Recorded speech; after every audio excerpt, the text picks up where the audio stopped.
में से आपको 10 क्वेश्चंस आते ही आते हैं। और अगर आप अपना सिलेबस चेक करोगे, ज्यूरिस्प्रूडेंस का अगर आप अपना सिलेबस चेक करोगे तो यू नो कि सिलेबस जो है उन्होंने बहुत ज्यादा स्पेसिफाई कर रखा है, बहुत ज्यादा स्पेसिफाई कर रखा है कि आपको क्या क्या कवर करना है।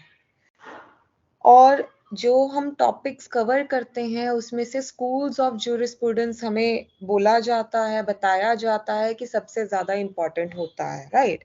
लेकिन उसके साथ एक और चीज होती है जहां से आपको कई बार क्वेश्चंस फ्रेम हो जाते हैं, जो बिल्कुल ही आपका बेस माना जाता है ज्यूरिस्प्रूडेंस का, जिसको हम क्या बोलते हैं, nature and sources of law.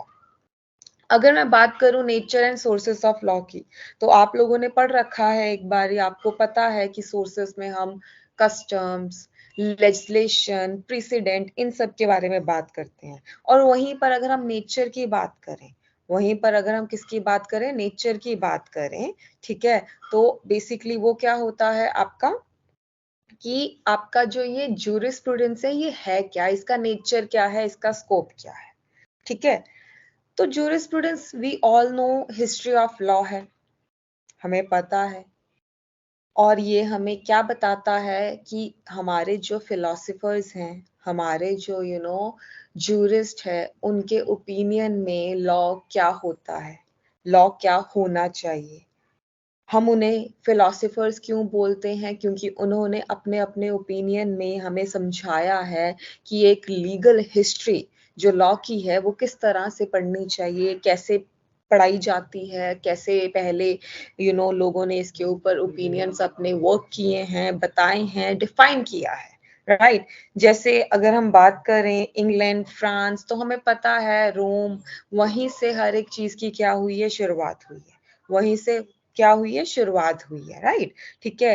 Alpine के अकॉर्डिंगली ज्यूरिस्प्रूडेंस का नेचर क्या है, मतलब ज्यूरिस्प्रूडेंस क्या है, it's a knowledge of things divine and human. अच्छा, अब ना यहाँ पर ज्यूरिस्प्रूडेंस में आपको पता है, अभी आप लास्ट मोमेंट अगर रिवीजन करना चाहते हो तो प्लीज ध्यान रखना कि जो भी आपके ये फिलोसफर्स होंगे, ठीक है, मोस्ट ऑफ देम वैसे आप स्कूल्स में ही कवर कर लेते हो, लेकिन उनका ओपिनियन, उनकी स्टेटमेंट्स के ऊपर प्लीज ध्यान देना, क्योंकि ये आते हैं क्वेश्चंस की ये स्टेटमेंट किसने दी थी, ठीक है। ऑस्टिन, बेंथम, सेलमेंट, इनके बारे में बहुत ज्यादा रेपिटेटिवली पूछा जाता है। लेकिन कई बारी जैसे ये पॉलस हो गया, अल्पाइन हो गया, इनके अकॉर्डिंगली भी हमें पता होना चाहिए कि ज्यूरिस्प्रूडेंस का बेसिक जो बेस होता है, नेचर होता है, वो क्या है। जैसे अल्पाइन के accordingly knowledge of things divine and human, science of just and unjust, मतलब ये बताता है कि क्या सही है क्या गलत है।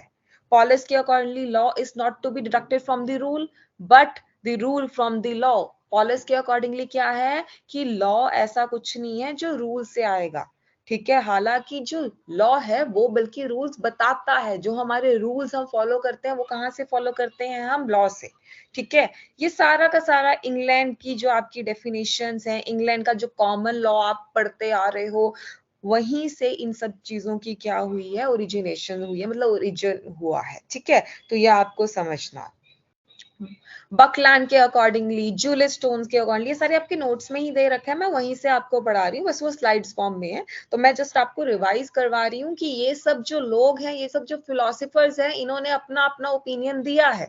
मैंने जब आपको ज्यूरिस्प्रूडेंस करवाया था तो मैंने तब भी आपको समझा रखा है कि कुछ नहीं है चीजों को, जो प्रॉपर्टी, राइट्स, ड्यूटीज, ओनरशिप आप ये पढ़ते हो, राइट, इन्हीं को, लॉ को आपने फिलोसफर्स के पॉइंट ऑफ व्यू से समझना है कि उनके अकॉर्डिंगली ये चीज क्या थी, ठीक है। जूलियस स्टोन के अकॉर्डिंगली क्या है, ऑस्टिन के अकॉर्डिंगली, ऑस्टिन के साथ तो आप ऑब्वियसली प्रॉपरली रिलेट करते हो, बेंथम के साथ, सेवेनी के साथ, सेलमन के साथ, इनके साथ आप प्रॉपरली रिलेट करते हो। रीजन बीइंग इनको आप स्कूल्स ऑफ ज्यूरिस्प्रूडेंस पे भी देखोगे।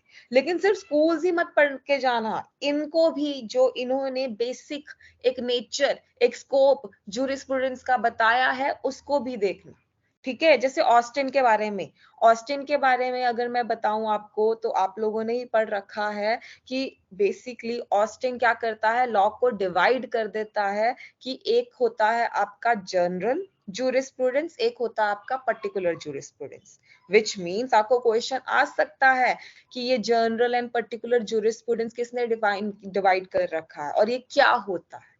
राइट। ज्यूरिस्प्रूडेंस ऑस्टिन के अकॉर्डिंगली एक जनरल होता है, एक पर्टिकुलर होता है। जनरल मतलब जो कॉमन टू ऑल सिस्टम है, पर्टिकुलर जो एक पार्ट, एक कन्फाइंड एरिया या सिस्टम के ऊपर अप्लाई किया जाता है, ठीक है।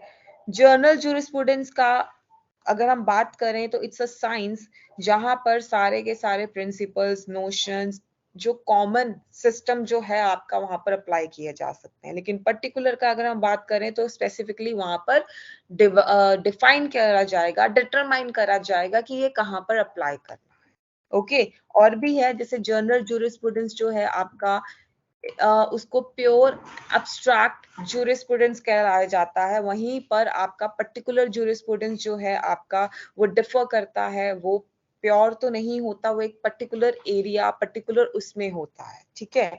तो ये आपको ध्यान में रखना है कि ये जो डिवीजन है एक जनरल ज्यूरिस्प्रूडेंस या पर्टिकुलर ज्यूरिस्प्रूडेंस की, ये किसने किया है? ये ऑस्टिन ने किया है। अब आपको भी लग रहा होगा कि ऐसा तो हो नहीं सकता ज्यूरिस्प्रूडेंस में कि किसी ने कुछ बोल दिया और वो सबने एक्सेप्ट कर लिया हो। नो, तो इसी वजह से ऑस्टिन की इसी चीज का क्रिटिसिज्म भी किया जाता है।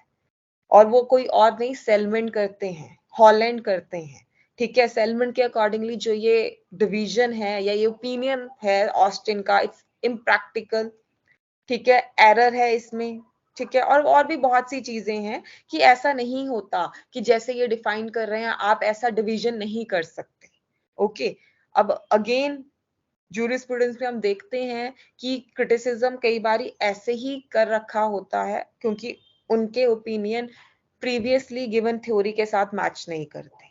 पर हाँ, कहीं ना कहीं उसी चीज में क्या होता है, एक रेलेवेंस भी होता है।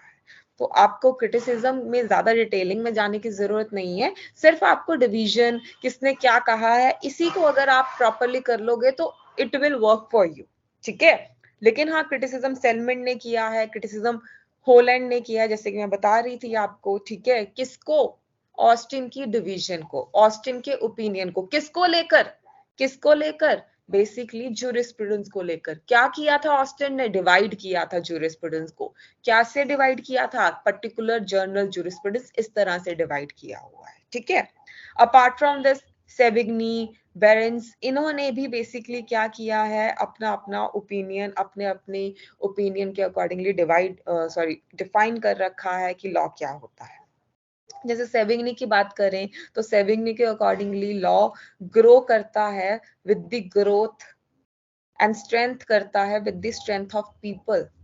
इनके अकॉर्डिंगली लोग जिस तरह से आगे बढ़ेंगे, जिस तरह से प्रोग्रेस होगी लोगों की, उसी तरह से लॉ भी बढ़ेगा, ठीक है। तो ये आपको ध्यान में रखना है। और लॉर्ड बेरेंसी के अकॉर्डिंगली हर एक कंट्री का जो लॉ होता है, it's outcome and the result of economic and social condition of that country, ठीक है। तो मैं ये स्टेटमेंट्स पढ़ इसलिए रही हूँ ताकि आपको आइडिया लग जाए कि हाँ भाई, इनकी स्टेटमेंट्स ही हमें समझनी है, चाहे जितनी मर्जी बोरिंग लगे। वी हैव टू अंडरस्टैंड कि हाँ, इनका क्या कहना था, ठीक है, क्योंकि क्वेश्चंस इन्हीं के ओपिनियन के अकॉर्डिंगली पूछे जाते हैं। ओके, आई होप यहाँ तक थोड़ा सा आपको ध्यान आया हो कि ये हमने कर रखा है, राइट। समझ में आया? एक बारी बता दीजिए। Yes ma'am. ओके, अब जैसे कि मैंने बोला, हॉलैंड एंड सेलमेंट ने ऑब्वियसली क्रिटिसाइज किया था ऑस्टिन को। तो ऑस्टिन को अगर क्रिटिसाइज किया है तो उन्होंने अपना कुछ ना कुछ तो व्यू दिया होगा। हॉलैंड का तो चलो आप पढ़ सकते हो कि ज्यूरिस्प्रूडेंस क्या है, formal science of positive law है, ठीक है। इसको इसी स्टेटमेंट के थ्रू ही समझना कि jurisprudence as per the Holland's view, it's a formal science of positive law, ठीक है। लेकिन सेलमेंट का बहुत इंपॉर्टेंट है। सेलमेंट का क्यों इंपॉर्टेंट है? क्योंकि सेलमेंट क्या करता है, अगेन उसने क्रिटिसाइज तो किया किसको? ऑस्टिन को, लेकिन फिर उसने अपनी जो डिवीजन है वो भी कुछ वैसे ही दे दी। सेलमेंट ने डिफरेंशिएट किया, ठीक है, जेनरिक एंड स्पेसिफिक ज्यूरिस्प्रूडेंस में। सेलमेंट ने स्पेसिफिक ज्यूरिस्प्रूडेंस को फर्दर 3 ब्रांचेस में डिवाइड किया, एनालिटिकल, हिस्टोरिकल एंड एथिकल। अब ये कई बार क्वेश्चन आपको यहाँ से भी फ्रेम हो सकता है, ध्यान से सुनना। सेलमेंट ने क्या किया? अच्छा, सेलमेंट के अकॉर्डिंगली ज्यूरिस्प्रूडेंस क्या है? Science of law means civil law और law of the land. Okay, ये मैंने एक बार ही पढ़ा सो दैट आपको स्टेटमेंट भी ध्यान में रहे। लेकिन सेलमेंट ने फर्दर क्या किया? जेनरिक एंड स्पेसिफिक ज्यूरिस्प्रूडेंस में डिफरेंशिएट किया। जेनरिक में क्या होता है, एंटायर जो भी आपके सारे के सारे लीगल रूल्स डॉक्ट्राइन होंगे वो जेनरिक में आ जाएंगे, लेकिन स्पेसिफिक में एक पर्टिकुलर डिपार्टमेंट्स की बात की जाएगी। इसीलिए स्पेसिफिक ज्यूरिस्प्रूडेंस को फर्दर ब्रांचेस में डिवाइड किया गया, एनालिटिकल, हिस्टोरिकल, एथिकल। तो ये याद रखना, एनालिटिकल, हिस्टोरिकल, एथिकल। ओके, ये सेलमन के शब्द है। ये क्या है? सेलमन के शब्द है। ठीक है, हो सकता है मैं थोड़ा फास्ट जा रही हूँ क्योंकि हम ये रिवाइज कर रहे हैं। We are not doing it for the first time, right? तो हम इसे रिवाइज उसमें फॉर्म में ही पढ़ रहे हैं। तो अगर आपको लगे स्लाइड्स में बहुत फास्ट कर रही हूँ तो डोंट वेरी, ये सारे आपके नोट्स ही हैं। जो मैंने नोट्स आपको प्रोवाइड किए हैं वही है ये। ठीक है, कीटन के अकॉर्डिंगली, रॉस्को पाउंड के अकॉर्डिंगली, ग्रे के अकॉर्डिंगली भी ज्यूरिस्प्रूडेंस की डेफिनेशंस है। और ये भी कई बारी आपको पूछ लेते हैं, जैसे ग्रे और रॉस्को पाउंड की पूछ लेते हैं। अच्छा, कई बारी ना कीटन की आ जाती है और ऑप्शन में आ जाता है इसका नाम, और हमें ऐसा लगता है नहीं नहीं ये तो नहीं हो सकती। तो ध्यान रखो कि ये जो आपके जूरिस्ट है, फिलोसोफर्स हैं, जिनको आप ज्यादा इंपॉर्टेंस नहीं देते, कई बारी उनकी डेफिनेशन आ जाती है। तो just have a rough idea, read ही करो। देखो, ज्यूरिस्प्रूडेंस को याद करना, रट्टा मारना, चाहे आपको हेल्प करे ना करे, पर अगर आप एक बारी इसको रीड करोगे, समझोगे थोड़ा बहुत लॉजिक के साथ, तो शायद वो आपको हेल्प कर जाएगा। ठीक है, जैसे कीटन के अकॉर्डिंगली, काइटन भी बोलते हैं इसको, ज्यूरिस्प्रूडेंस क्या है? स्टडी है, ठीक है, सिस्टमैटिक अरेंजमेंट है, किसकी? जनरल प्रिंसिपल ऑफ लॉ की। ज्यूरिस्प्रूडेंस किस तरह से होता है? पब्लिक एंड प्राइवेट लॉ को जब डिस्टिंग्विश किया जाता है। ओके, ये काइटन के अकॉर्डिंगली है। रॉस्को पाउंड के accordingly it's a science of law, जहां पर प्रॉपर तरीके से बॉडी ऑफ प्रिंसिपल्स को रिकॉग्नाइज किया जाता है, राइट? और जो बॉडी ऑफ प्रिंसिपल्स हैं वो इन्फोर्स करवाया जाता है इधर बाय पब्लिक। अब हमारे राइट्स हैं तो हम जाके इन्फोर्स करवा सकते हैं, है ना? ट्रिब्यूनल्स वगैरह, एडमिनिस्ट्रेशन ऑफ जस्टिस, सब इसने हर एक चीज कवर कर ली। ग्रे के accordingly jurisprudence is science of law. देखो, साइंस ऑफ लॉ तो हर बारी ही आपको आई थिंक दिख रहा होगा मोस्ट ऑफ द डेफिनेशंस में। रीजन बीइंग, जिस तरह से हम साइंस का पढ़ते हैं लॉजिक, रैशनल थिंकिंग के साथ, उसी तरह से ज्यूरिस्प्रूडेंस को भी माना जाता है। ओके, सिस्टमैटिक अरेंजमेंट है रूल्स का, followed by the courts, principles involve होते हैं। तो ये सारा का सारा ग्रे के अकॉर्डिंगली डेफिनेशन दे रखा है। ऑस्टिन एंड सेलमन का थोड़ा सा आपको बस ध्यान रखना है, उन्होंने डिविजन्स प्रॉपर कर रखी हैं। ठीक है, बाकी सब ने अपने अपने व्यू पॉइंट्स में डेफिनेशंस दे रखी हैं, तो ये आपको समझना है। तो ये तो आपने बेसिक नेचर के बारे में बात की। किसके बारे में बात की? नेचर किसकी? ज्यूरिस्प्रूडेंस की। हालांकि आई अज्यूम कि आपको एक अंडरस्टैंडिंग है कि jurisprudence is like a history of law, जो हम पढ़ते हैं और हमें पता है कि लॉ का ओरिजिन बेसिकली हमारा यूरोप में हुआ है, रोम में हुआ है, लैटिन, ग्रीक जो आपका एरियाज है वहां पर हुआ है। That's why most of the जो आपके मैगजिम्स होते हैं वो भी वहीं की लैंग्वेज के बेसिस पे होते हैं। लीगल मैगजिम्स जो हम सुनते हैं, पढ़ते हैं, ठीक है, वहां से उसी चीज को एक्सेप्ट किया गया यूरोप में बाय अदर कंट्रीज, जैसे आपके इंग्लैंड हो गया, और वहां से थ्रू कॉलोनियल रूल वगैरह हमें लॉज के बारे में पता लगा। हमें क्या पता था आईपीसी क्या होता है, कॉन्ट्रैक्ट क्या होता है? अगर ऑब्वियसली अंग्रेज ना आते तो हो सकता है उनकी इम्प्लीमेंटेशन हमारे यहाँ पर थोड़ा लेट होती। मैं ये नहीं कह रही नहीं होती, ऑब्वियसली इंडिया चाहे मोनार्क था, चाहे किंगडम्स थे, लेकिन कभी ना कभी कुछ ना कुछ चेंज तो होना ही था। तो इसी तरह से ये सारी की सारी जो आपका लॉ है, ये इसी तरह से क्या हुआ है, कह सकते हैं बेसिकली हमारे तक पहुंचा है। ठीक है, और इसमें काफी आपको भी पता है चेंजेस भी आए हैं। तो इसका जो स्कोप है, स्कोप आप अगर स्कोप की बात करो तो वाइडर तो है, इवन ठीक है, इट्स लाइक पूरा अगर प्रेजेंट व्यू देखे तो इसमें हर एक चीज ही आ जाती है अब तो। Society, human, state, everybody falls under the ambit of this thing, right? कि लॉ से कोई ना कोई किसी ना किसी तरह जुड़ा रहता है। तो स्कोप में आपको ध्यान में रखना है कि इट्स लाइक नॉट कि नैरो है, it's a wider scope only. And with time ये क्या हुआ है, आपका प्रॉपर तरीके से वास्ट हुआ है। क्या हुआ है? वास्ट हुआ है। ठीक है, तो इट्स नॉट कि आपको इसमें कुछ डिटेलिंग पे जाना है, लेकिन हाँ, जब हम स्कोप की बात करते हैं तो ये जो इतना वाइडर हुआ है स्कोप, ये कैसे हुआ है? क्योंकि सोर्सेस ऑफ लॉ हमें, जैसे सोर्सेस ऑफ आप देख सकते हो हिंदू लॉ, फैमिली लॉ में भी आप पढ़ते हो, राइट, कि इस चीज का जो सोर्स है, इंफॉर्मेशन है, हमें कहाँ कहाँ से आई। वैसे ही लॉ के बारे में हमें इंफॉर्मेशन कहाँ कहाँ से मिलती है, लेजिस्लेशन से मिलती है, प्रेसिडेंट से मिलती है, कस्टम से मिलती है, जूरिस के ओपिनियन जो आपने अभी पीछे पढ़े, राइट, वहां से मिलती है, उनके वर्क से मिलती है। और एवरग्रीन जो एक चीज हमेशा हम पढ़ते हैं, that is justice, equity and good conscience, मतलब कॉमन लॉ रेमेडीज। ये भी एक बहुत मेजर क्या है, आपका सोर्स है। और आप जानते हो, मानते भी हो, जो टॉट है हमारा वो उसी के ऊपर बेस्ड रहता है। जो कॉन्ट्रैक्ट में क्वाजी कॉन्ट्रैक्ट होते हैं वो भी इसी आपके प्रिंसिपल के ऊपर बेस्ड होते हैं, justice, equity and good conscience, right, हमें पता है, मॉरल वैल्यूज जिसको हम बोल देते हैं। तो सोर्सेस भी आपको ध्यान रखना है कि सोर्सेस ऑफ लॉ में भी इन सब का आपको पता होना चाहिए। लेजिस्लेशन आपको पता है, हर एक कंट्री में एक बॉडी होती है जो लॉ बनाती है, जो डिक्लेयर करती है, वो नए लॉ बनाती है, पुराने लॉ को इमेंड करती है, कैंसिल भी कर सकती है, कुछ भी कर सकती है, हमने अपने यहाँ पर भी देख रखा है, राइट, ठीक है, it's a law making body, ठीक है। तो ये आपको ध्यान में रखना है, और यहीं से हमें काफी हद तक सोर्सेस का कि लॉ कैसे थे पहले, अब कैसे हुए हैं, हमें पता लगता है। लेकिन अगर हम टाइप्स ऑफ लेजिस्लेशन की बात करें तो ये भी ध्यान रखना, एक होता है आपका सुप्रीम, एक होता है सबऑर्डिनेट। सुप्रीम लेजिस्लेशन होता है आपका और सबऑर्डिनेट, ठीक है। हाँ, इसकी भी डिवीजन है, कस्टम और लेजिस्लेशन की थोड़ा सा डिटेलिंग में आपको समझना पड़ता है। बाकी सब सोर्सेज जो हैं आपके, वो आपको सिर्फ बेसिक उनकी अंडरस्टैंडिंग हो, यही काफी है। अगर मैं बात करूं लेजिस्लेशन की, तो सुप्रीम लेजिस्लेशन का मतलब क्या होगा, बेसिकली सुप्रीम अथॉरिटी जो होगी, जिस तरह से उसको बेसिकली बनाया जाता है हमारे यहाँ पर, it's like supreme law of the land constitution है। बट कॉन्स्टिट्यूशन के अलावा अगर बात की जाए लेजिस्लेशन की, तो पार्लियामेंट है सेंटर में।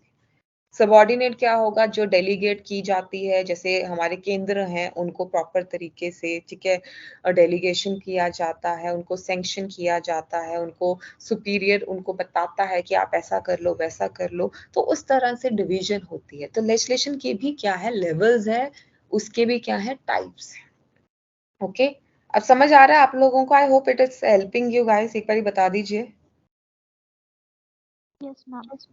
ठीक है, ओके, तो ये चीज आपको ध्यान में रखनी है। देन नेक्स्ट आपको, अगर मैं सबऑर्डिनेट का भी बात करूं तो इसकी भी डिवीजन है, judicial, executive, colonial, autonomous, municipal. तो ये आप एक एक बारी बस पढ़ सकते हो, मुश्किल है यहाँ से क्वेश्चन आया तो है नहीं एक कभी भी, पर स्टिल तो आपको बस पता होना चाहिए। जैसे कॉलोनियल है, कॉलोनीज के टाइम पर जिस तरह से रूल्स वगैरह बनाए जाते थे। एग्जीक्यूटिव भी नो कि वो क्या करते हैं, इन्फोर्स करते हैं। जुडिशियल भी नो कि वो चेक रखते हैं कि सब चीजें ठीक हो रही है नहीं हो रही है। Municipal, you know, district level पर, तहसील लेवल पर जो चीजें की जाती हैं, बायलॉज फॉलो किए जाते हैं, हर एक डिपार्टमेंट के बायलॉ की बुक होती है। ऑटोनॉमस, ऑटोनॉमस मतलब बेसिकली प्रोसेस होती है एक प्रकार से, जहां पर जो पर्सन्स है, ठीक है, नॉट बाय स्टेट, बट वो अपनी ही ऑटोमेटिकली उनको पता है कि इस सिचुएशन में ऐसा करना है। जैसे काउंसिल्स होती हैं, यूनिवर्सिटीज की सेनेट होती है, सिंडिकेट होती है, अलग अलग बॉडीज होती है, वो भी तो लेजिस्लेशन है। वो क्या है, ऑटोमेटिकली वर्क कर रही है, उनको कोई बोल थोड़ा ना रहा है कि आपको ऐसा करना है, वैसा करना है। तो ये आपको ध्यान में रखना है कि सबऑर्डिनेट लेजिस्लेशन की भी फर्दर टाइप्स हैं, ठीक है, प्रॉबेबली 5 इन नंबर, वो लिखा ही हुआ है, ठीक है। ये तो हो गया आपका लेजिस्लेशन का। अगर मैं प्रेसिडेंट की बात करूं तो precedent we all know, precedent means basically जो हो चुके हैं लॉज वगैरह जो बन चुके हैं। जजमेंट्स भी हम देखते हैं, जजमेंट्स भी हम देखते हैं कि पुरानी जजमेंट्स जो होती हैं हम उन्हें एज अ रेफरेंस अगर रखते हैं तो कैसे रखते हैं कि प्रेसिडेंट ये सेट हो रखा है, बोलते हैं ना कि ये तो प्रेसिडेंट सेट हो रखा है, प्रोवाइडेड अगर फर्दर अगर वो ओवर रूल ना हो, वो प्रेसिडेंट सेट रहेगा। तो ये भी एक प्रकार से आपका सोर्स माना जाता है। इसके भी काइंड्स हैं, इसके भी काइंड्स है, अथॉरिटेटिव या एब्सोल्यूट, ठीक है। बेसिकली जज को पसंद आए या ना आए, प्रेसिडेंट वो फॉलो करना पड़ेगा।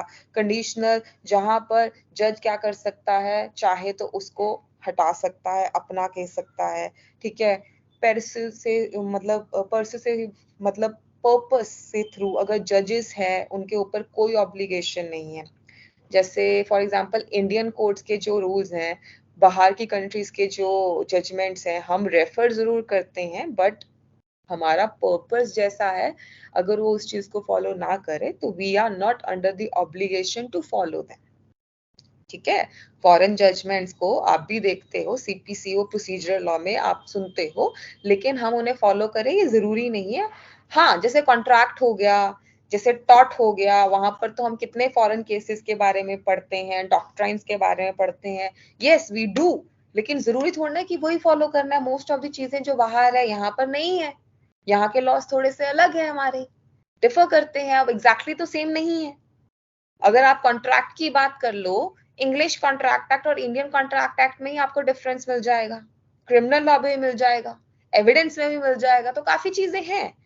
आप लोग ये सुनते भी होंगे कि डिफरेंस है, तो वो इस वजह से क्योंकि वो वहां की जजमेंट्स यहाँ पर हम फॉलो करें, हर एक उसमें हम बाउंड नहीं है। ठीक है, तो ये आपको ध्यान में रखना है। ये तो चलो काइंड्स की बात होगी, किसकी बात होगी, काइंड्स की। ऐसे ही ना थ्योरीज भी हैं।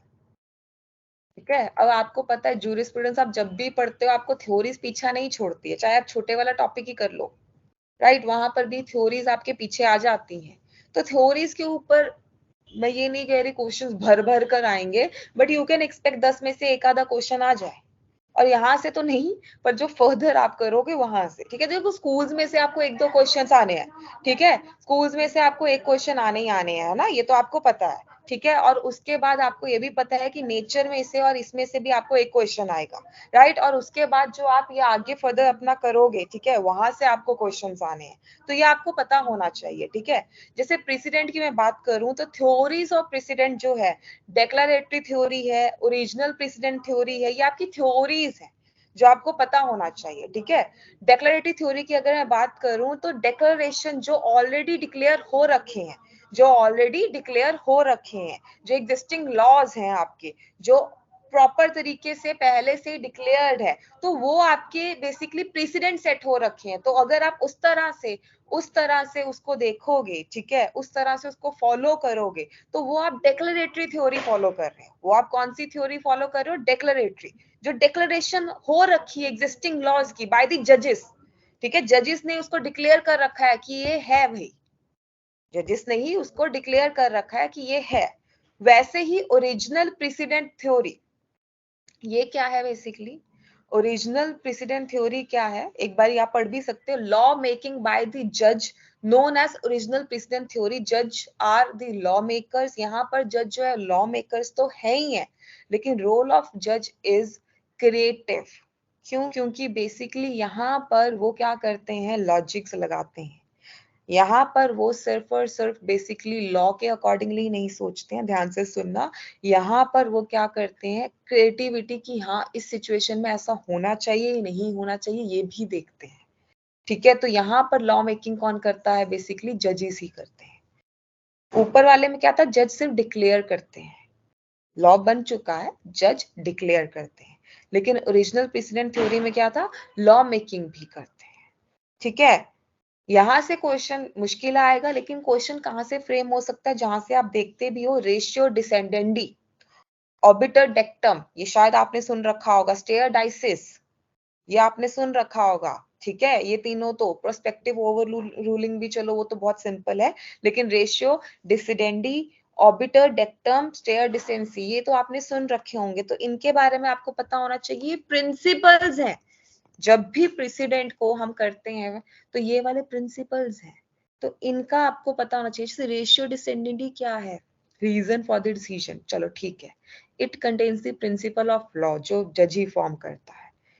Authoritative principle of judicial decision, जज का एक अथॉरिटेटिव प्रिंसिपल है, और जज ने जो बोल दिया है that will be law and that will be binding on the courts, that will be binding on the courts. Question पता है कैसे आ जाता है, रेशियो डिसिडेंडी, ठीक है, एंड ऑर्बिटर डेक्टम में स्टेटमेंट के क्वेश्चंस आ जाते हैं इनके डिफरेंस में, क्योंकि रेशियो डिसिडेंडी क्या है, it's a binding, it has a force of law and it's binding, but obiter dictum ये सिर्फ जज ने बोला है, जो ये ऑबिटर डेक्टम क्या होता है, इट्स अ स्टेटमेंट जो जज ने बोली है, इट्स नॉट बाइंडिंग अथॉरिटी।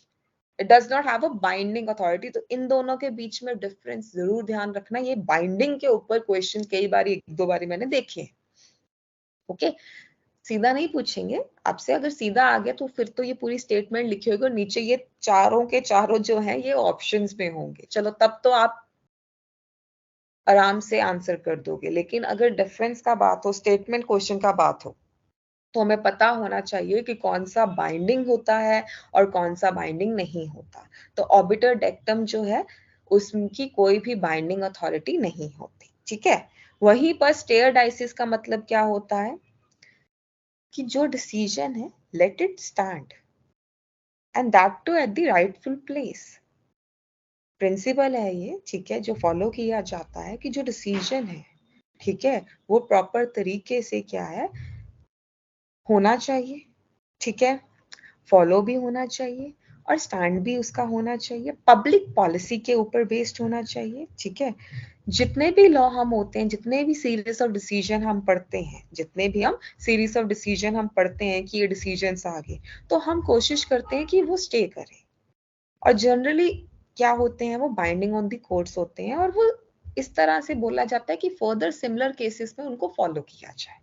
ये बोला जाता है कि फर्दर सिमिलर केसेस में उसको फॉलो किया जाए। तो ये भी आपके लिए इंपॉर्टेंट है। एंड लास्ट में आता है प्रोस्पेक्टिव ओवररूलिंग। ये तो चलो हमें पता ही है कि सुप्रीम जो आपका कोर्ट होता है, एपेक्स जो कोर्ट होता है, वो लोअर कोर्ट के डिसीजंस को या अपने खुद के प्रीवियस डिसीजंस को ओवररूल कर सकते हैं। उनके पास वो पावर होती है। पर कैसे करेंगे? जैसे अगर 5 जजेस की बेंच बैठी है, तो अगर उस डिसीजन को ओवररूल करना है तो नेक्स्ट जो बेंच होगी वो 7 जजेस की होनी चाहिए। अब 7 जजेस वाले बेंच को करना है तो नेक्स्ट जो होनी चाहिए वो कितनी होनी चाहिए? आपकी 9। केशव नंदा भारती केस में 13 जजेस की बेंच थी, लार्जेस्ट बेंच थी आज तक। अगर अब केशव नंदा भारती केस को जो 1973 में आया, जिसने बेसिक स्ट्रक्चर आपको बताया, राइट, अगर उसको ओवररूल करना है तो किया जा सकता है, 15 जजेस की बेंच बैठा दीजिए। ठीक है, और ये हमेशा ऑड में होती है, you all know, reason being ताकि टाई ना हो। ठीक है, तो ये चीज आपको ध्यान में रखना है। यहाँ तक क्लियर हुआ? एक बार बता दीजिए। Yes ma'am. ओके, लास्ट में आता है आपका कस्टम, जो आपको ध्यान में रखना है। कस्टम यू ऑल नो, हम फैमिली लॉ में ही पढ़ते हैं, समथिंग विच इज फॉलोड, जिसको रेगुलरली फॉलो किया जा रहा है। ठीक है, लेकिन चलो वो तो आप एक जनरल डेफिनेशन या जनरल अंडरस्टैंडिंग समझते हो। अगर मैं बात करूं जूरिस्प्रूडेंस में, अब जूरिस्प्रूडेंस का काम क्या है? एक आम तौर पर जो चीज होती है जो हम सरल भाषा में समझ सकते हैं, उसी को डिफिकल्टी लैंग्वेज में हमें क्या करना, कोट करके देना, राइट। तो अगर मैं बात करूं कस्टम्स के अकॉर्डिंगली भी हमें काफी मेजर हमें पता लगता है कि किस तरह से क्या चीजें हैं। जैसे सेलमेंट के अकॉर्डिंगली कस्टम क्या है? प्रिंसिपल जो नेशनल जो आपके बेसिकली होते हैं, जो लोग वो फॉलो करते हैं। Principle of justice public utility के अकॉर्डिंगली। ठीक है, ऑस्टिन के accordingly it's a rule of conduct. Holland के accordingly it's a course of conduct, observed course of conduct. अब ये छोटे छोटे डिफरेंस हैं, but I am not expecting कि यहाँ से कस्टम की डेफिनेशन आ जाएगी। ठीक है, जहां जहां से क्वेश्चंस आ सकते हैं वो मैं हाईलाइट कर ही रही हूँ। जैसे मैंने आपको रेशियो डिसेंडी उन सब के बारे में आपको बोला कि वहां से यू कैन एक्सपेक्ट, मैंने स्टार्टिंग में आपको बोला ऑस्टिन एंड सेलमेंट की जो है वहां से आ सकते हैं। अब कस्टम के टाइप्स हैं वो भी ध्यान रखो। यहाँ से भी कई बारी देखो स्टेटमेंट क्वेश्चन आएगा, आपको 4 स्टेटमेंट्स दे दी जाएंगी, पूछा जाएगा इसमें से कौन सी गलत है, या 4 दे दी जाएंगी, नीचे कोड दिए होंगे कि इनमें से बताओ कौन सी करेक्ट है। तो ऐसी स्टेटमेंट आ जाएगी कि दे आर टू काइंड, मतलब कुछ भी आ सकता है, हम समझ नहीं पाएंगे क्वेश्चन कहां से आ गया, और ऐसा होगा पेपर में। ठीक है, तो वहां पर अपनी इनर नॉलेज जरूर लगाना, क्योंकि ऐसा नहीं है कि आपको नहीं आता होगा, आपको आता होगा, आपने सुन रखा होगा, आपने कहीं ना कहीं पढ़ रखा होगा। ठीक है, चाहे वो एक पहली बार में स्ट्राइक ना करे, वो यही ऐसे एरिया से आ जाते हैं वो वाले क्वेश्चंस। ठीक है, तो ये भी आप प्लीज अपना माइंड क्लियर करके ही पेपर में बैठना कि कोई भी क्वेश्चन होगा भाई, सुन ना भी रखा हो, कहीं ना कहीं जरूर इसको डील कर रखा है। ठीक है, लीगल कस्टम आपको पता है एक कन्वेंशनल कस्टम होता है, मतलब ब्रॉडली अगर कस्टम को हम डिवाइड करें तो दो तरह से कर सकते हैं, लीगल एंड कन्वेंशनल। लेकिन लीगल को ही फर्दर हम काइंड्स उसकी जो होती है जनरल एंड लोकल कस्टम में कर देते हैं। जनरल जो थ्रू आउट द टेरिटरी होता है, लोकल जो एक पर्टिकुलर एरिया में होता है, nobody is gonna ask you. ठीक है, conventional custom basically legal custom जो होता है आपका, ये दो मेजर होते हैं आपके। लीगल कस्टम मतलब सेलमेंट के अकॉर्डिंगली अगर हम बात करें तो सेलमेंट के अकॉर्डिंगली लीगल कस्टम क्या है, जो by law legally basically follow किया जाता है, इट्स एब्सोल्यूट। लेकिन कन्वेंशनल मतलब डिपेंडिंग अपॉन। अब देखो कस्टम्स हमारे जो है हिंदू लॉ के, वो काफी हद तक हमारे लॉ में कन्वर्ट हो गए हैं कि 7 फेरे लेने हैं, सप्तपदी, सिंदूर, मंगलसूत्र ना भी हो लेकिन वो 7 फेरे लेने जरूरी है, वो लिखा हुआ है। Let's a legal custom. वहीं पे कन्वेंशनल कस्टम है कि कुछ कुछ जगहों पर 4 फेरे होते हैं, कुछ कुछ जगहों में 7 होते हैं, कुछ कुछ जगहों पर फेरे नहीं भी होते हैं, तो शादी थोड़ना वो हो गई। तो कन्वेंशनल मतलब पार्टीज के ऊपर डिपेंड करता है कि फॉलो करना ही नहीं। ऐसे तो कस्टम्स तो बहुत सारे हैं, लेकिन हम सारे फॉलो करें ऐसी जरूरत तो नहीं है, राइट? तो वो भी आपको ध्यान में रखना है। अब क्वेश्चन कहाँ से आएगा आपको इसमें से, एक तो चलो लीगल एंड कन्वेंशनल का डिफरेंस याद रखना। अपार्ट फ्रॉम दैट जो आपने भी देख रखा होगा, कई बारी कंडीशंस आ जाती कि वैलिड कस्टम क्या होगा, इनमें से कौन सी वैलिड कंडीशन नहीं है, या इनमें से कौन सी कंडीशन नहीं है एक वैलिड कस्टम की, तो पता होना चाहिए। कस्टम को वैलिड कस्टम कब माना जाता है, जब सर्टेन कंडीशन सेटिस्फाई होती है, जब उसका यूसेज होता है प्रॉपर तरीके से, यूसेज रीजनेबल भी होना चाहिए, और उसको ऑल्टरेशन नहीं होनी चाहिए उसमें। ठीक है, मतलब ऐसा नहीं ना कि कस्टम ही चेंज कर दो, उसमें ऑल्टरेशन कर दो, फिर वो काहे का वैलिड कस्टम। कस्टम तो ये है कि जो चला आ रहा है और अभी भी चल रहा है। कस्टम तो ये है कि जो चला आ रहा है, जो अभी भी चल रहा है। ठीक है, तो ये आपको ध्यान में रखना है। और अगर हम बात करें रेक्विजिट्स क्या होते हैं वैलिड कस्टम के, कि रीजनेबल होना चाहिए, कंटिन्यूस होना चाहिए, इममेमोरियल मतलब पता ही नहीं है कब से स्टार्ट हो रखा है, पता ही नहीं है हमें, और पीसफुल होना चाहिए, सर्टेन होना चाहिए, जनरल हो सकता है, यूनिवर्सल हो सकता है, और किसी लॉ जो स्टैट्यूट है आपका, स्टैट्यूट मतलब जो एक एक्ट है आपका, उसके अपोज नहीं होना चाहिए, उसके अपोज नहीं होना चाहिए। तो ये आपको ध्यान में रखना है। ठीक है, ये आपको ध्यान में रखना है। क्लियर हुआ यहाँ तक? एक बारी बता दीजिए। ओके, अपार्ट फ्रॉम दैट इससे, हाँ, इससे भी जुड़ी हुई आपकी क्या है, थ्योरी है, theories of custom, historical theory, analytical theory. ठीक है, अब ये थ्योरीज जो हैं, मैं ये नहीं कह रही क्वेश्चन आ सकता है यहाँ से, आया नहीं है, बट हमें फिर भी, जैसे प्रेसिडेंट की थ्योरी थी, है ना, राइट? वैसे ही हमें कस्टम की थ्योरी, ज्यूरिस्प्रूडेंस में थ्योरीज, स्कूल्स, स्टेटमेंट, ठीक है, यही भरी हुई है। ज्यूरिस्प्रूडेंस को अगर पढ़ना है, आपको रिवाइज करना है, तो माइंड में यही क्लैरिटी लेकर करो कि भाई हाँ भाई यही सुनना पड़ेगा बार बार, और खिचड़ी बनेगी।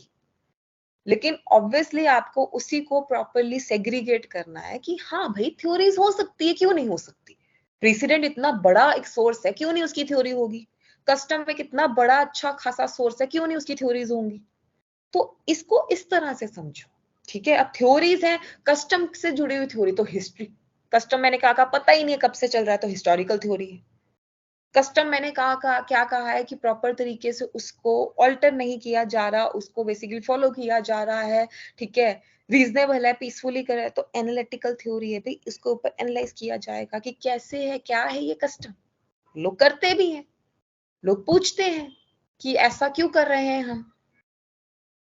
फर्दर जो अभी की जनरेशन है तो कुछ ज्यादा ही पूछती है, राइट? तो कि ऐसा क्यों हो रहा है, what is the reason behind this, ऐसा क्यों करते हैं हम। तो वो एनालिटिकल थ्योरी जो है वो प्रॉपर तरीके से कस्टम से ही जुड़ी हुई है। ठीक है, तो ये आपको ध्यान में रखना है। हाँ, इन थ्योरीज का भी क्रिटिसिज्म हुआ है, पर वो क्रिटिसिज्म आज के टाइम का नहीं, वो क्रिटिसिज्म भी पुराना ही है। जैसे एलन ने कर दिया, पैटर्न कर दिया, तो ये क्रिटिसिज्म भी उसी जमाने का है, मतलब पुराना ही दे रखा है।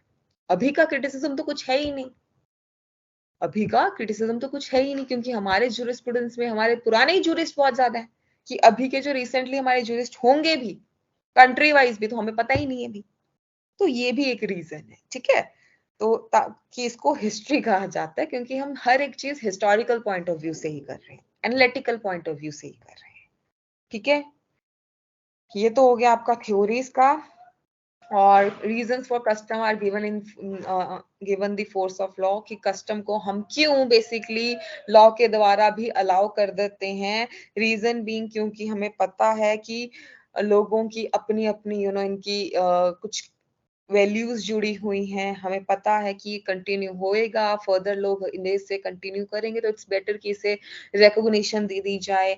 इंटरेस्ट ऑफ द सोसाइटी का हित, मतलब समाज के हित के लिए ही है, तो वो सब चीजें यूजफुल है, ज्यादा प्रॉब्लम नहीं करेगा, राइट। तो वो इसी वजह से जो कस्टम्स होते हैं उनको by the force of law भी प्रॉपर तरीके से रिकॉग्निशन मिल जाती है। ठीक है, दिवाली, होली, हमारे फेस्टिवल्स ही इतने होते हैं, वी डू सेलिब्रेट देम, हम वी डू मतलब फास्ट भी होते हैं, रिकॉग्निशन है ना, करना है करो, मतलब प्रॉपर तरीके से कि हाँ मानता है लॉ कि हाँ भाई ये फेस्टिव सीजन है। कोर्ट भी तभी बंद रहता है, कोर्ट भी तभी बंद रहता है ना, वरना कोर्ट क्यों बंद रहेगा, कोर्ट चलेगा अपना, कोर्ट अगर नहीं मानेगा इन फेस्टिवल्स को। तो ये आपको ध्यान में रखना, it's not only in India, even in England also, अभी ईस्टर, क्रिसमस के बाद आपके ईस्टर के होते हैं, एक तो हॉलीडेज होते हैं, गुड फ्राइडे वगैरह, अब ये क्रिसमस के बाद न्यू ईयर तक उनका रहता है, उनकी बेसिकली, राइट, उनके थैंक्स गिविंग डेज रहते हैं, तो वो सब चीजें हैं अलग अलग एरिया का, तो वो कस्टम ही है। ठीक है, इट्स अ सोर्स जो हमें बताता है। तो ये तो आपका बेसिकली आपने अभी कवर किया क्या प्रॉपर तरीके से कि नेचर एंड सोर्सेज क्या है आपके लॉ के, that to under the jurisprudence, under the jurisprudence. ठीक है, तो ध्यान रखना इस चीज का, इसमें मैंने इंपॉर्टेंट हाईलाइट किए हुए हैं चीजें जो आपके लिए जरूरी हैं, एक बारी आप उनको पढ़ सकते हैं। ठीक है, क्लियर हुआ यहाँ तक, एक बारी बता दीजिए। Yes ma'am. ओके, नेक्स्ट चीज जो हमें कवर करनी है, देखो मैं बेसिकली मेरा ये है कि मैं कम से कम आपको स्कूल्स और नेचर सोर्सेज और एक आधा टॉपिक और तो जरूर करवा दूं। ठीक है, अभी तो चलो थोड़ा हम स्कूल्स ही कल की क्लास थोड़ा 1.5 घंटे ही कर लेंगे, क्योंकि इसके अलावा मैं आपको इंपॉर्टेंट बता सकती हूँ कि आप राइट्स एंड ड्यूटीज कर लेना, वहां से एक क्वेश्चन आ जाता है। ठीक है, लेकिन इनकी रिवीजन ये, क्योंकि ये बोरिंग टॉपिक है, ये सुनकर ही आपको याद होते हैं। ठीक है, जैसे अगर मैं बात करूं अब स्कूल्स की, किसकी बात करूं, स्कूल्स की, तो स्कूल्स ऑफ जूरिस्प्रूडेंस हमें पता है। ठीक है, स्टार्टिंग तो चलो इसकी भी हम करते हैं कि लॉ क्या होता है, जनरल मीनिंग क्या होता है, ये चलो हमें पता है। ठीक है, काफी हमने पढ़ भी लिया नेचर में। पर अगर मैं बात करूं स्कूल्स की, तो आपको इतना तो पता है एनालिटिकल स्कूल होगा भाई। ठीक है, आपको इतना तो पता होगा, एनालिटिकल स्कूल होगा, फिलोसफिकल स्कूल होगा, राइट। हमारे 5 स्कूल्स होते हैं, बता सकते हो कौन कौन से स्कूल्स होते हैं आप, अगर याद है आपको? मैम, हिस्टोरिकल, ये sociological, hmm analytical, philosophical, and realistic school. Yes, तो ये स्कूल्स ऑफ जूरिस्प्रूडेंस, हो सकता है सिंपल क्वेश्चन ही आ जाए कि इनमें से कौन सा स्कूल ऑफ जूरिस्प्रूडेंस नहीं होता, you can Ma'am, expect sometimes that. they just ask the similar names, like this school was also known as by this हाँ, name. यस, जैसे आपको इसका भी पता होना चाहिए, तो जब भी स्कूल्स को करो, स्कूल से क्योंकि क्वेश्चन आएगा ही आएगा, आपको एक दो क्वेश्चन तो यू कैन एक्सपेक्ट, क्योंकि ये सबसे लंबा टॉपिक होता है आपका। ठीक है, तो स्कूल्स को थोड़ा सा डिटेल में कर लेना, इसी वजह से मुझे ये था कि मैं जूरिस्प्रूडेंस का आपको रिवीजन करूं, पहले आई थॉट मैं स्कूल्स ही करवा देती हूँ, लेकिन फिर मुझे लगा नेचर ऑफ सोर्स भी एक बारी बेस क्लियर हो जाएगा, क्योंकि यही दोनों टॉपिक्स हैं जब से सबसे ज्यादा बोरिंग लगते हैं, बाकी सब तो आप फिर भी चलते फिरते थोड़ा बहुत पढ़ लेते हो। राइट्स एंड ड्यूटीज पे भी आपको समझ में आता है, प्रॉपर्टी एंड ओनरशिप भी समझ में आ जाता है। ठीक है, and then apart from that आपके बेसिकली जो ये लीगल पर्सनालिटी का कंसेप्ट है वो भी आप समझ लेते हो। ठीक है, लेकिन यहाँ पर आपको थोड़ा सा ये होता है कि भाई बहुत बोरिंग है, कोई पढ़ा दे, कोई डिस्कस कर ले, पढ़ाना भी क्या, डिस्कशन ही हो जाए। तो स्कूल्स ऑफ जूरिस्प्रूडेंस को छोड़कर मत जाना, सिर्फ इस वजह से कि बोरिंग है। क्यों? क्योंकि यहाँ से क्वेश्चन आएगा, और जो 5 स्कूल्स हैं आपके, कोई ज्यादा डिफिकल्ट नहीं है। ठीक है, आपको भी पता है, बस ये है कि थोड़ा सा रेपिटेशन कई बार लग जाती है कि एक ही बात तो बोल रहे हैं। एनालिटिकल स्कूल की अगर हम बात करें, किसकी स्कूल की बात करें, एनालिटिकल स्कूल की, तो इसको हम और किस किस नाम से जानते हैं, ऑस्ट्रेलियन स्कूल बोल देते हैं हम इसे, इंपेरेटिव स्कूल बोल देते हैं हम इसे, पॉजिटिविस्ट स्कूल बोल देते हैं हम इसे। ठीक है, अच्छा ये वर्ड पॉजिटिविस्ट किसने दिया है? ऑगस्ट, आपने सुना होगा इसका नेम, यस और नो? Yes, ma'am. है ना। तो इनका नाम एक तो याद रख लेना है आपने, ठीक है, ये बहुत इंपॉर्टेंट है। तो एनालिटिकल स्कूल को और किन किन नामों से जाना जाता है, डू रिमेंबर दिस, ये जरूरी है। ऑस्टेनियन, इंपेरेटिव, पॉजिटिविस्ट, और ये शब्द जहां जहां मैंने हाईलाइट किया हो, जहां जहां मैंने हाईलाइट किया हो, ठीक है, तो प्लीज उनको तो ध्यान से बात सुनना, ठीक है। रीजन बिंग क्वेश्चन आने की प्रोबेबिलिटी बढ़ जाती है।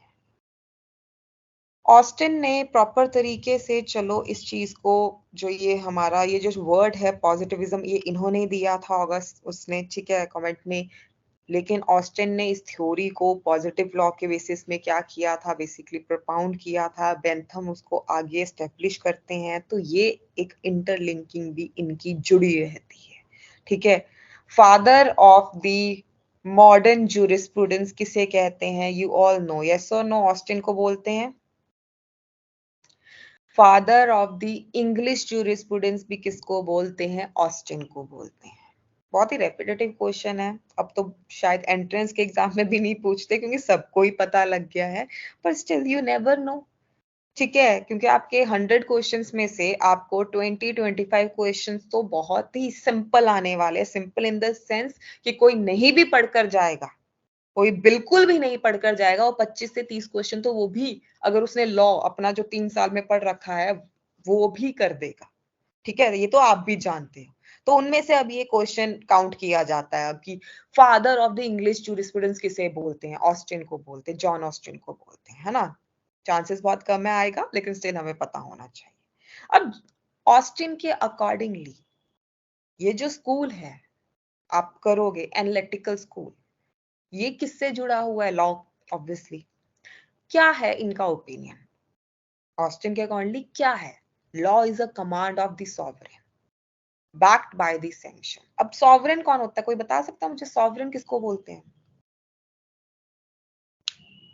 सॉवरेन कौन है। And sovereign is the supreme authority of the land. Yes No yes one is above him or yes beyond him. Yes, ये चीज ध्यान रखना, sovereign is the supreme authority, ठीक है। And as per Austin, law क्या है, is the command of that sovereign, ठीक है, backed by the sanction. Sanction का मतलब क्या है यहाँ पर, सैंक्शन का मतलब क्या है यहाँ पर, क्या होता है sanction. Ma'am, sanctions are generally some kinds of punishments. यहाँ पर वो एग्जैक्टली meaning. हाँ, तो ऑब्वियसली अगर कोई फॉलो नहीं करेगा तो उसके ऊपर वो सैंक्शन लगाया जाएगा। This means law is what ever the law maker, मतलब इनके अकॉर्डिंगली लॉ कुछ नहीं है, लॉ हर एक वो चीज है जो एक law maker which means a supreme authority क्या करेगी, बनाएगी, ठीक है, एंड उसी चीज को फॉलो किया जाएगा और बैक बाय सैंक्शन किया जाएगा। मैं ये तोड़कर इसलिए समझाया आपको ताकि आप कभी ना भूलो इसको, ठीक है। एक और चीज जो यहीं पर आपको समझनी है, ऑस्टिन ने डिफरेंशिएट किया लॉ को फ्रॉम मॉरलिटी। ऑस्टिन ने डिफरेंशिएट किया लॉ को फ्रॉम मॉरलिटी। कई बार ना 3 स्टेटमेंट ऑस्टिन से जुड़ी हुई आ जाएंगी, 4 स्टेटमेंट्स इससे जुड़ी हुई आ जाएंगी, और पूछा जाएगा इसमें से कौन सी इनकरेक्ट है। अच्छा, ये भी चीज ध्यान रखना, क्वेश्चन को अच्छे से पढ़ लेना, वैसे ऑनलाइन पेपर में कंफ्यूजन नहीं होती। हाँ, फिजिकल जो ओएमआर वगैरह हम फिल करते हैं उसमें कई बारी हो जाता है। क्वेश्चन को सही से पढ़ना, मतलब क्यों, कि क्या पूछा है, करेक्ट पूछा है या इनकरेक्ट पूछा है, ये जरूर पढ़ लेना, ठीक है, कि करेक्ट पूछा है या इनकरेक्ट पूछा है। टाइम की कोई कमी नहीं है आपको, 3 घंटे बहुत अच्छे खासे मिले हुए हैं, ओके, ठीक है। रीजन बीइंग काफी क्वेश्चन, जैसे अभी मैंने बोला 25 से 30 क्वेश्चन ऐसे होंगे जो टिक टिक टिक टिक टिक ऐसे ही होंगे आपको, ठीक है। हाँ, वहीं पर 20 से 30 क्वेश्चंस होंगे जो स्टेटमेंट वाइज होंगे। मैं आपको दोनों तरफ से बता रही हूं मैं आपको, ठीक है। 25 से 30 क्वेश्चंस हो सकते हैं जो बिल्कुल सरल, उसमें डायरेक्ट, ठीक है, या तो आता होगा या तो नहीं आता होगा। लेकिन 25 से 30 क्वेश्चन आपके स्टेटमेंट वाले भी होते हैं। स्टेटमेंट वालों को हमें पढ़ना पड़ता है कि ये क्या पूछ रहे हैं भाई, सही पूछ रहे हैं, गलत पूछ रहे हैं। क्योंकि स्टेटमेंट वाले क्वेश्चन को आप सिर्फ ये कि बहुत बड़ा क्वेश्चन आ गया, आप डर के नहीं उसको स्किप कर सकते कि बाद में देख लेता हूँ, क्योंकि कई बार बहुत इजी होते हैं। जैसे ऑस्टिन से जुड़ी हुई ही इंफॉर्मेशन आ जाए अगर, ठीक है, कि ऑस्टिन ने डिस्टिंग्विश किया लॉ को from morality and he divide the law into 2 parts. एक है डिवाइन लॉ जो भगवान ने सेट किया हम सबके लिए, हमें होता है ना कि पाप नहीं करना भाई, झूठ नहीं बोलना हमने, क्योंकि हमें पता है कि ऐसा अलाउड नहीं है हमारे उसमें, है ना। हमें शराब नहीं पीनी, हमें नॉन वेज नहीं खाना, काफी लोग उस चीज में ही बिलीव करते हैं, तो वो डिवाइन लॉ को फॉलो कर रहे हैं, ठीक है, जो गॉड ने सेट किया हुआ है, राइट। जैसे मुस्लिम्स में शराब पीना बहुत ही गलत माना जाता है, राइट, ठीक है। ह्यूमन लॉ जो हमने बनाया है हम ही लोगों के लिए, तो ये जो पार्ट्स हैं दो, ये जो डिवीजन है, ये ऑस्टिन ने कर रखा है, ये भी ऑस्टिन ने कर रखा है, तो ये आपको समझना है, ठीक है। और ऑस्टिन इसके अलावा 3 काइंड्स ऑफ लॉ को एक्सेप्ट भी करता था। ऑस्टिन ये डिवीजन के अलावा 3 काइंड्स ऑफ, जो 3 प्रकार के आपके कानून थे, उनको एक्सेप्ट भी करता था, डेक्लेरेटरी और explanatory laws. Law of repeal, अच्छा लॉ ऑफ रिपील क्या हो सकता है? लॉ ऑफ रिपील क्या होगा, सुना है इसके बारे में? मैम वो जो सारे एक्ट्स हम लोग रिपील पढ़ते हैं या कोई अमेंडमेंट हो जाती है, we say that that provision has been repealed. Yes, तो वो लिखा इवन होता है ना कि, that Austin recognize as a law. ठीक है, हाँ। और law of imperfect obligation, they are not treated as command because there is no sanction. Basically law of imperfect obligation मतलब ऐसी चीजें, ठीक है, जहां पर कोई सैंक्शन नहीं है, तो उनको हम कमांड नहीं मानेंगे। होती है ना काफी चीजें जिनके साथ नहीं जुड़ी होती, पेनल्टीज वगैरह नहीं जुड़ी होती, तो हमें पता है कि ये चीज कमांड के तौर पर नहीं है। तो इन 3 प्रकार के लॉ को कौन एक्सेप्ट करता था? ऑस्टिन। कौन करता था? ऑस्टिन, ठीक है।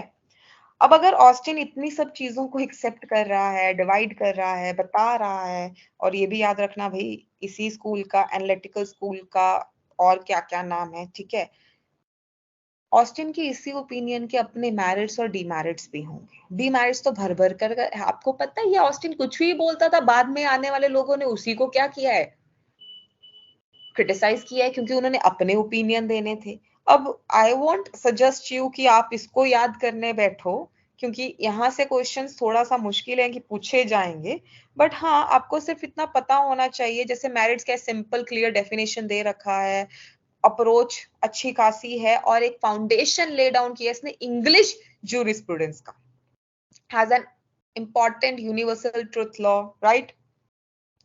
लेकिन डीमेरिट्स क्या थे? कस्टम्स को नहीं देखा इसने, ओके, काफी चीजें इसने इग्नोर कर दी, इंटरनेशनल लॉ नहीं देखा इसने, ठीक है। लॉ को इसने डिफरेंशिएट जरूर किया है कि मॉरलिटी से अलग है, लेकिन उनका इंटर रिलेशनशिप नहीं बताया इसने। बहुत सी चीजें हैं जो आप फर्दर, बाकी जो फर्दर पढ़ोगे उन्होंने बताए हैं, ठीक है।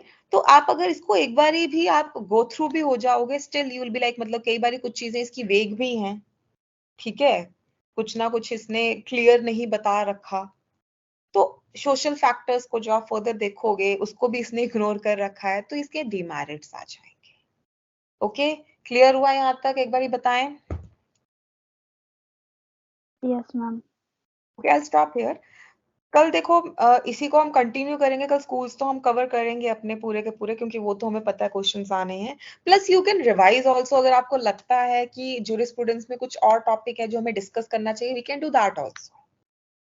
ओके, चलो स्कूल्स तो ना भी पढ़ना, मेरी बात ही सुन लेना, वहीं से आपको चीजें स्ट्राइक हो जाएंगी। लेकिन अगर उसके अलावा, क्योंकि आप लोग ऑब्वियसली आई एम प्रिज्यूमिंग पढ़ रहे होंगे, फ्राइडे आपका पेपर है, तो आपको अगर लगता है कि ये वाला टॉपिक हमें डिस्कस करना चाहिए, तो हम वो भी कर सकते हैं। तो आप एक बार जरूर इस चीज को देख लेना। ओके, क्लियर हुआ? Yes ma'am. Okay, thank you. Thank you ma'am.